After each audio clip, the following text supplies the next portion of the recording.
Hello students, this is Vandana and today we will discuss classification of acids on the basis of strength.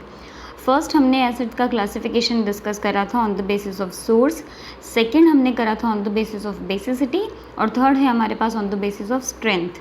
First of all you have to know what is the meaning of strength. Strength is determined in the terms of degree of dissociation और degree of dissociation को आप alpha से represent करते हो. Alpha calculate कैसे करते हैं? Number of dissociated molecules upon total number of molecules into 100. मतलब एसिड के जितने भी मॉलिक्यूल्स डिसोसिएट हुए हैं, ब्रेक डाउन हुए हैं, अपॉन टोटल जितने भी आपने मॉलिक्यूल्स लिए हैं इनटू 100, यानी अल्फ़ा आपको परसेंटेज में मिलेगा. और इसी फॉर्मूला से आप बेस के लिए भी अल्फ़ा कैलकुलेट कर सकते हो. देन एसिड का क्लासिफिकेशन करते हैं on the basis of strength, तो हमको टू कैटेगरीज मिलती है, strong acids and weak acids. Strong acids के अंदर देखो ऑलमोस्ट कंप्लीट आयोनाइजेशन होता है एक्वस सॉल्यूशन के अंदर, और इसीलिए स्ट्रॉन्ग एसिड्स के अंदर हाइड्रोनियम आयन की हाई कंसनट्रेशन होती है, और in other words you can say alpha भी हाई होता है इनका, डिग्री ऑफ डिसोसिएशन की वैल्यू ज़्यादा होती है. एग्जाम्पल्स क्या हो सकते हैं स्ट्रॉन्ग एसिड के? HCl hydrochloric acid, H2SO4 sulphuric acid, HNO3 nitric acid and HClO4 perchloric acid. Then हम देखते हैं वीक एसिड. वीक एसिड्स के अंदर पार्शियल और इनकम्प्लीट आयोनाइजेशन होता है एक्वस सॉल्यूशन के अंदर, और पार्शियल और इनकम्प्लीट आयोनाइजेशन हो रहा है इसीलिए हाइड्रोनियम आयंस की लो कंसनट्रेशन होती है, और इसीलिए इसका अल्फ़ा भी बहुत लो होता है, डिग्री ऑफ डिसोसिएशन की वैल्यू लो होती है. देन हम एग्जांपल्स देखते हैं वीक एसिड्स के. सारे ऑर्गेनिक एसिड्स वीक एसिड्स होते हैं. All the organic acids are weak acids and some inorganic acids are also included in weak acids. तो फर्स्टली हम ऑर्गेनिक एसिड्स की एग्जाम्पल देखते हैं. जैसे एसिटिक एसिड है, CH3COOH फॉर्मूला है इसका. फॉर्मिक एसिड जो है HCOOH फॉर्मूला है इसका. ऑक्सैलिक एसिड COOH का whole twice. Oxalic acid tomatoes और स्पिनच में प्रेजेंट होता है. देन कुछ और एग्जांपल्स हैं, जैसे टार्ट्रिक एसिड होता है, टैमरिंड में प्रेजेंट है. सिट्रिक एसिड सिट्रस फ्रूट्स में प्रेजेंट होता है. देन मैलिक एसिड एप्पल में प्रेजेंट होता है. लैक्टिक एसिड कर्ड में प्रेजेंट होता है. तो ये सारे ऑर्गेनिक एसिड्स जो हैं वो वीक एसिड्स की कैटेगरी में आते हैं. देन कुछ इनऑर्गेनिक एसिड्स देखते हैं जो वीक हैं. Carbonic acid H2CO3, sulphurous acid H2SO3, hydrogen sulphide H2S हो गया. हाइड्रोसाइनिक एसिड जो है वो HCN है. Nitrous acid HNO2. देन यहाँ पर वापस वही चीज़ मेंशन है कि सारे ऑर्गेनिक एसिड जो है वो वीक एसिड्स की कैटेगरी में आ जाएंगे एंड सम इनऑर्गेनिक एसिड्स. और एक और बात पता होनी चाहिए आपको कि जो वीक एसिड्स का एक्वस सॉल्यूशन है उसके अंदर आयंस भी होते हैं और अनडिसोसिएटेड मॉलिक्यूल्स भी होते हैं. जैसे आपके पास H2CO3 है, कार्बोनिक एसिड, जो कि सॉफ्ट ड्रिंक्स के अंदर प्रेजेंट होता है.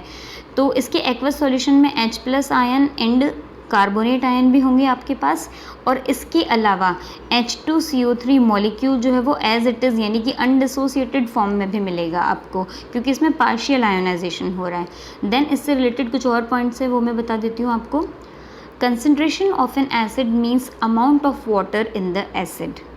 कंसंट्रेशन वाला पॉइंट जस्ट नेक्स्ट जो क्लासिफिकेशन है उसमें आएगा. ये मैं आपको यहाँ इसलिए बता रही हूँ बिकॉज आप कंफ्यूज ना हो जाओ, क्योंकि कंसंट्रेशन और स्ट्रेंथ जो है दोनों डिफरेंट टर्म्स है. स्ट्रॉन्ग एसिड और वीक एसिड वाला classification and concentrated acid and dilute acid वाला क्लासिफिकेशन, दोनों का बेसिस अलग अलग है. काफ़ी बार बहुत बच्चे ऐसे बोलते हैं कि जो स्ट्रॉन्ग एसिड होता है वो कॉन्सेंट्रेटेड होता है या कॉन्सेंट्रेटेड वाला स्ट्रॉन्ग होता है. ऐसा कुछ ज़रूरी नहीं है. कंसंट्रेशन जो है वो अमाउंट ऑफ वाटर के बेसिस पे बताते हैं और स्ट्रेंथ अल्फा के बेसिस पे बताते हैं. जैसे देखो, strength of N acid is a measure of concentration of hydronium ion. Hydronium ion obviously alpha से कैलकुलेट करोगे आप कि अल्फा जो है कितने % डिसोसिएशन हो रहा है, और उसी से हाइड्रोनियम आयन्स आएंगे. तो स्ट्रेंथ का बेसिस अलग है और कंसंट्रेशन का बेसिस अलग है.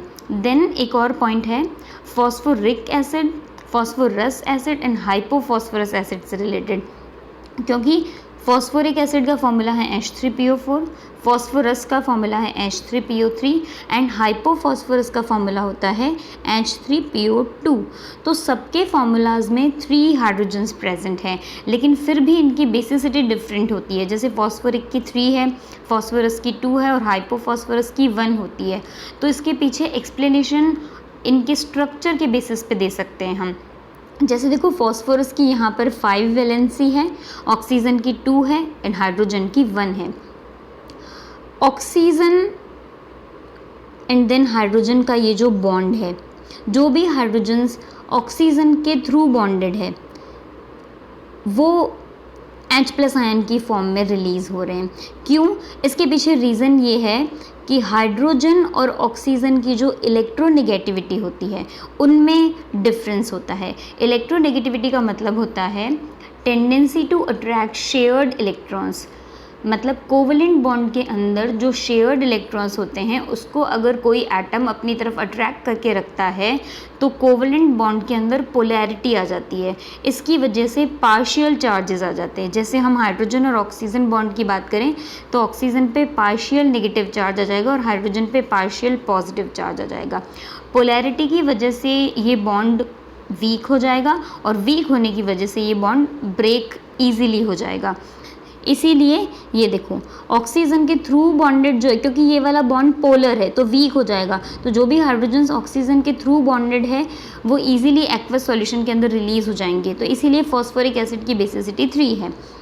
देन हम फॉस्फोरस एसिड के अंदर देखते हैं, इसमें ऑक्सीजन के थ्रू बॉन्डेड हाइड्रोजन ओनली 2 है। ये देखो ये वाला बॉन्ड पोलर है इसलिए इजीली ब्रेक हो जाएगा। देन जो थर्ड वाला हाइड्रोजन है वो फॉस्फोरस से डायरेक्टली बॉन्डेड है। फॉस्फोरस और हाइड्रोजन की इलेक्ट्रोनेगेटिविटी में कोई ह्यूज डिफरेंस नहीं होता है, दोनों की इलेक्ट्रोनेगेटिविटी ऑलमोस्ट इक्वल होती है। इसीलिए ये कलर्ड बॉन्ड बनाया है मैंने, ये बॉन्ड पोलर नहीं होता, इसीलिए ये बॉन्ड वीक भी नहीं होता और इसीलिए ये बॉन्ड टूटता भी नहीं है। इसीलिए फॉस्फोरस एसिड की बेसिसिटी कितनी हो गई? 2। देन नेक्स्ट देखते हैं हाइपोफॉस्फोरस एसिड। इसके अंदर ऑक्सीजन से थ्रू बॉन्डेड जो है वो ओनली 1 हाइड्रोजन है।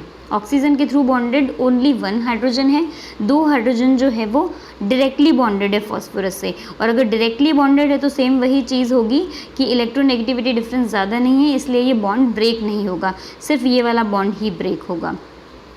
तो इसके पीछे ये रीज़न था। नेक्स्ट क्लासिफिकेशन देखते हैं हम on the basis of concentration. On the basis of concentration जब आप डिवाइड कर रहे हो एसिड्स को तो आपको 2 कैटेगरीज मिलती हैं, concentrated acid and dilute acid.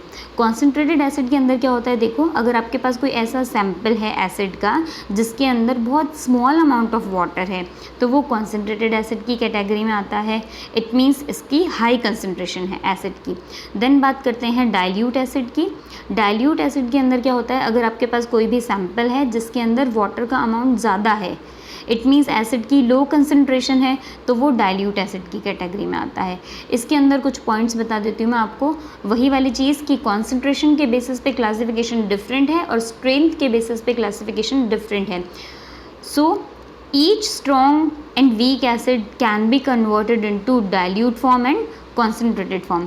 कोई भी जो स्ट्रॉन्ग एसिड है या वीक एसिड है उसको वाटर का अमाउंट इंक्रीज डिक्रीज करके आप डाइल्यूट फॉर्म या कॉन्सेंट्रेटेड फॉर्म में चेंज कर सकते हो। जो स्ट्रॉन्ग एसिड है वो हमेशा स्ट्रॉन्ग रहेगा चाहे आप उसको कितना ही डाइल्यूट बनाओ, और जो वीक एसिड है वो हमेशा वीक ही रहेगा चाहे आप उसको कितना ही कॉन्सेंट्रेटेड बनाओ, क्योंकि दोनों का बेसिस डिफरेंट है। Okay, thank you so much for watching this video.